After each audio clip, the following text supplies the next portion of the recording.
రాష్ట్రంలో టిఆర్ఎస్ నాయకులు చేస్తున్నటువంటి ధర్నాలు చూస్తే బీడి బిచ్చం కల్లుద్దర్ అనే సామెత గుర్తుకొస్తుంది.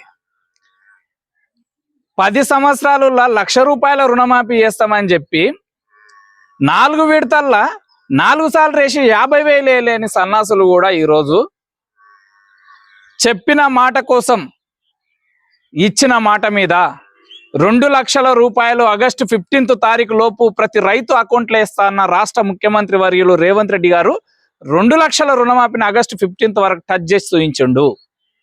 కొంతమంది నాయకులకు, కొంతమంది పడని వాళ్లకు అసలు ప్రభుత్వము రుణమాఫీ చేయడానికి మేము నిర్ణయించుకునే ఉన్నాం. మేము ఇప్పటికీ కూడా 2,00,000 పైనున్న ప్రతి రైతు వారి యొక్క ఖాతాలో 2,00,000 పై ఉన్న డబ్బులు జమ చేసిన వెంబడే వాళ్ళ రుణమాఫీ చేస్తామంటున్నారు. కొంతమంది అకౌంట్ సమస్యలు ఉన్నాయి, కొంతమంది పేరు సమస్యలు ఉన్నాయి. వాటిని సరిచూసుకోండి ఏఈఓల ద్వారా. అదేవిధంగా మండల రెవెన్యూ ఆఫీస్లో అండ్ అగ్రికల్చర్ ఆఫీస్లో దీనిపైన మీరు కంప్లైంట్ చేయొచ్చు అధికారులకు. అదేవిధంగా జిల్లా కలెక్టర్ ఆఫీస్లో ప్రత్యేకమైనటువంటి పోర్టల్నే ఏర్పాటు చేసినాం దీనికోసం అని చెప్తున్నాడు.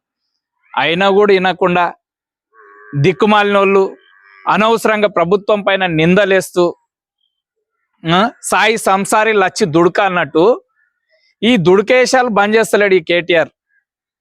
అరే నీ బతుకు, నీ వ్యవహారం, నీ కథ మందిని ముంచి ఈ రాష్ట్రంలో లక్షల కోట్లు దోసుకొని తిని ఈరోజు ఇంకా రైతుల మీద ప్రేమ ఉన్నట్టు, మీ అయ్యేదో సంసారి అన్నట్టు, నువ్వేదో ప్రతివత అన్నట్టు వ్యవహరిస్తుంటే సిగ్గు అనిపిస్తలేదా?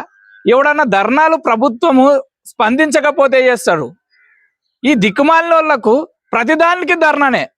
ఈ ధర్నా చేసే సన్నాసులు కూడా మళ్ళీ ఎవరు కూడా ఒక రైతుని తీసుకుపోయే పరిస్థితిలో లేరు.